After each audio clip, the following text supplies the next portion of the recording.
Sky Motoring's in Liverpool, the European capital of culture, to test 3 trendy urbanites. If you had a family, this is really, I think, the only option.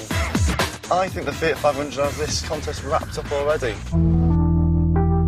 I think we've died. Sadly, that's been the story of the G-Wiz so far. But I'm hoping an overnight charge has revived the car in time for our finale. It's 7:30 in the morning. We're returning to the car and the cable's still in place, but we've just spotted a little problem. Some jokers are plugged in. The question is, how much power we got? The little fuel gauge goes up in little steps. The question is, how far is it going to go? 0. Come on. Past 70. Halfway. Full tank. With a full charge, we're off to the home of the 1955 British Grand Prix. Or, we were. We've done 0.2 of a mile. I'm tempted just to leave this thing here. The G-Wiz has had another attack at the Gremlins. Well, after the car broke down, we thought the simplest thing was to tow it with our Range Rover Sport. But that meant attaching this towing iron. The problem is it's mounted that way. That means when you apply any force, there's a danger that it shears off, and that's exactly what has happened in the middle of a busy junction here in Liverpool. So, the G-Wiz will whiz no more. And that leaves just 2 contenders for the final shootout, as we head to the former home of the British Grand Prix. We are, of course, at Aintree. Aintree? I thought this place was about horse racing. And horsepower, John. 1955 race won by Sir Stirling Moss by just 1/5 of a second from Juan Manuel Fangio. Right over there. No Fangio or Moss among the runners and riders preparing themselves for the Sky Motoring City Car Stakes. I'm Richard Pittman, Sky Racing commentator and your guide to this epic race. Jonjo O'Quirk on the Italian Stallion is the bookie's favourite, closely followed by Owen Neverready in the Japanese contender.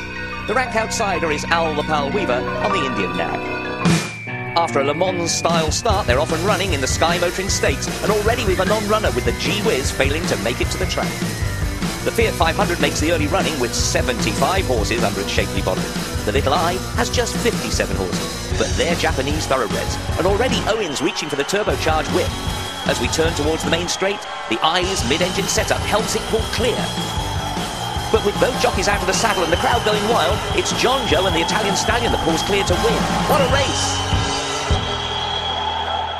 Well, here we are at a deserted Aintree racetrack, and only 2 of our nags made it to the finish. Yeah, well, I think we're all really massively disappointed that the G-Wiz wasn't here, really, because in concept it's a great idea for a city car. It's just really poorly executed. I mean, if you owned a G-Wiz, you would have to own another car as well, which completely ruined its environmental credentials. So that's the car that's become pedigree chum, but which one of it stays on to go to the stud farm? Well, I think the 500 was always odds-on favourite. Yeah, I'm a massive fan of the Fiat 500. I think it's a fantastic car. You can call it a pastiche, but it really works for me, to be honest. But I think the I-Cars run it close in a lot more areas than we thought it would. The I-Car, you know, it's narrow, it's very nimble to drive, easy to drive through town with the automatic box. It just feels completely at home in the city. And there's bags of space inside. After the steward's inquiry and a photo finish, it's time for the clerk of the course to declare the 1, 2, 3. It's off to the vets for the G-Wiz, which failed to even make the start. It's a one-trick pony that'll fail to trouble the bookies. In second place is the Little I. This is a convincing thoroughbred that really impressed its rider. But by no more than a headlight, it's the Fiat 500 that heads to the winner's enclosure. This stylish stallion is the cheapest horse here, but will bring no end of delight to its lucky owner. This is Richard Pittman signing off for Sky Motoring at Aintree Racecourse.